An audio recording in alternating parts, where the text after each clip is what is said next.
Alright, so pretty quick video. It's not going to be super in depth, but I do want to make this video because out of the different videos I've seen on how to do it, a lot of them leave out some important details. So I guess to let you know what I'm going to do, I'm going to be replacing the gasket for this upper timing cover. Um, I am doing this at night, so probably not the best time to do it, but it's just that's the time I have available to do it. There are a few extra things here that are kind of, you know, in the way or temporarily set up here, like this extended flex fuel harness. All this will get cleaned up eventually, but um, so as far as what needs to be done, damn, it's kind of bright. As far as what needs to be done, so obviously there's bolts. There's like 8 or 9 of these, or I believe they're 10 mil or a Torx 30 or 27 maybe. So there's 8 of those around. There is one down down somewhere there, right next to uh, the dipstick tube.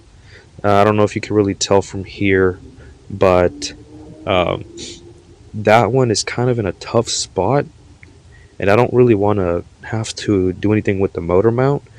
Um, so I'm kind of thinking a 10 mil wrench will be fine. There's another one back there where it's also kind of in a tough spot, and again, I don't really want to have to mess with the motor mount or anything like that.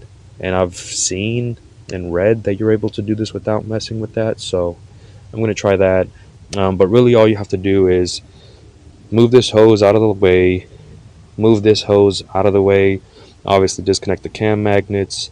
Most people say to take off your engine oil cap. I'm sure you could get by with not taking it off, but I'm taking it off anyways, just because I am going to clean that off. As you can see, there's plenty of oil buildup and seepage back there. But yeah, I'll be in and out. I'll pretty much start recording when I think there's something important or worth noting. I do have the replacement gasket for the cam magnets, and of course the upper timing cover itself. So I'll be back. All right, so quick update.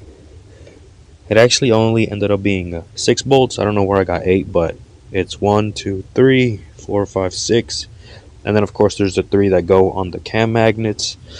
It's definitely hard to see. Let me try to shine a flashlight there.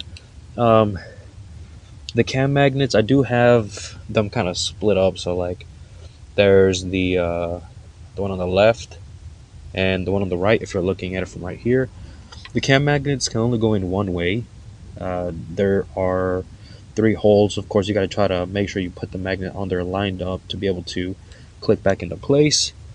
Um, Really, the mating surface for that gasket is pretty clean. I'm still going to run a rag on it. Um, the bolts on, I would say there's one right there. I'm not sure if you can see it from here, but one right there, right towards the end of the flashlight. That one, you kind of have to get. This is what I have. I have a 1/4 inch ratchet. It's got the adjustable or the swivel neck, whatever you want to call it. You kind of want to come in through over here. Well, really, you slide in the ratchet, and you don't have to have it bent like this. I had it straight, but you slide in the ratchet through through here like this, set it into the socket, loosen it, and then once you have it loose enough, you'll either have to turn the ratchet this way to get it more loose, or once you have it loose enough, you should be able to take the bit off. I have a Torx 30 bit or T30 bit here. Once it's loose enough, you could just literally grab the bit and then just twist that screw off. Um, I'm sorry, that's not the one on the valve. The valve one's not that big of a deal, but the one on the cam magnet, that's like literally, it's hard to show you guys because of the lighting. But there's one right here. You'll know when you're doing this, but for these two bottom bolts, best thing I could say to do is get a 10 mil wrench. The longer the better, it'll make it easier. But this one I just reached in through back here, got it loose. These aren't on there very tight, so you won't have to tighten them too crazy. I believe the torque specs are 9 Newton meters for the valve cover and 4 for the cam magnets. But same thing, just come in through here, break it loose.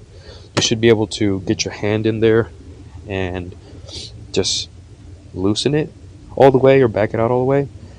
These are held in place by the gasket, so they don't, it's nice because it keeps them in place, but also, they don't fall out when you're trying to put the cover back in.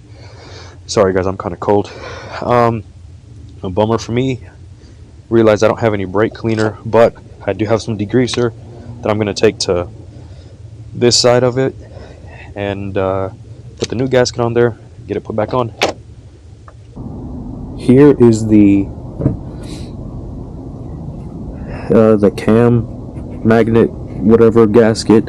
So if you look at yours very closely, you will notice that one side, these grooves right here are closer together, and then on the other side they're further apart. It's like just barely, but they are further apart.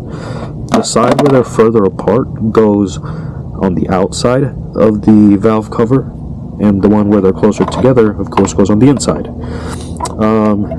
The valve cover gasket itself, pretty straightforward. There's, as far as how that goes on there, this side, which is kind of hard to show you guys, I can't hold it, but this flat side of it, or wider flat side of it, obviously mates up against your engine. That one, use the bolts to, pretty much show you how it goes in.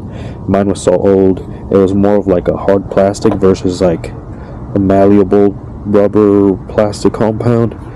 So yeah, it was time for that to go.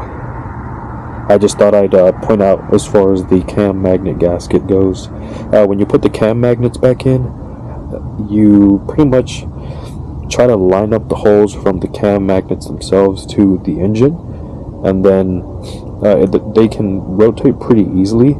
So once you get that back in, if the bolts or the screws aren't going in as easily, just rotate it one way or the other until you feel that bolt go in. Alright, so job's done.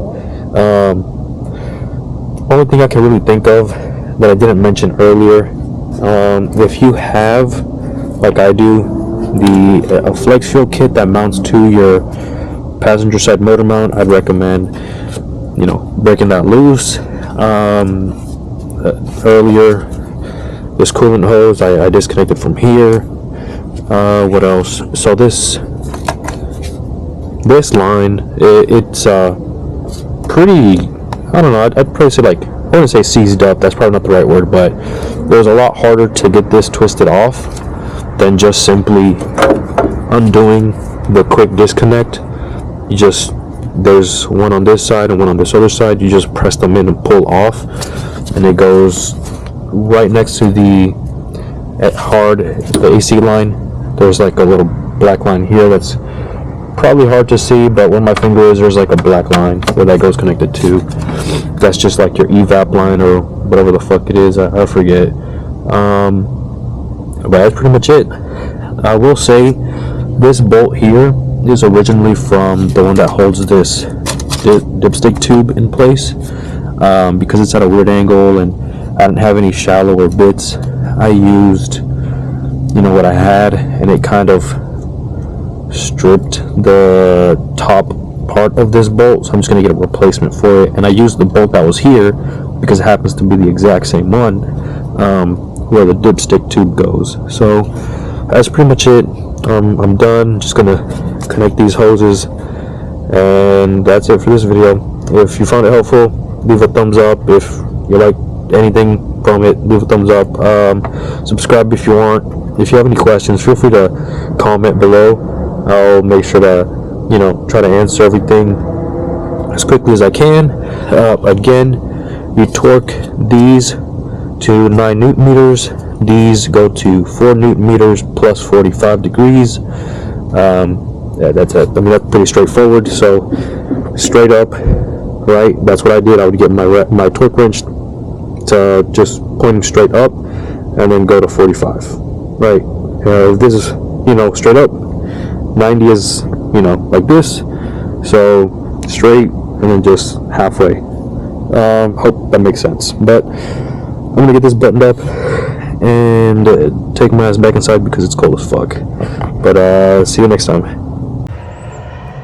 So this is the next day of doing the install. One thing I wanted to point out that I couldn't really show yesterday was the bolt that is right there, or the Torx bolt, Torx screw, whatever.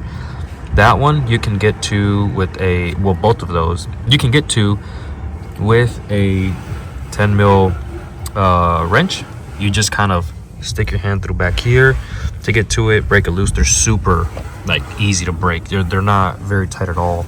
And yeah, that's pretty much it. I just wanted to make it easier to see.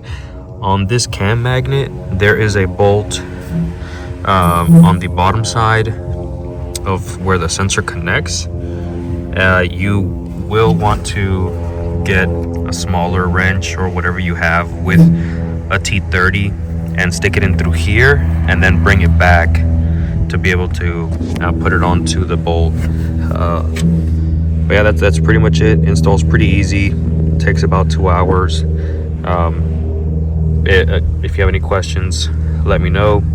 Hope you enjoyed the video. Make sure you like and subscribe.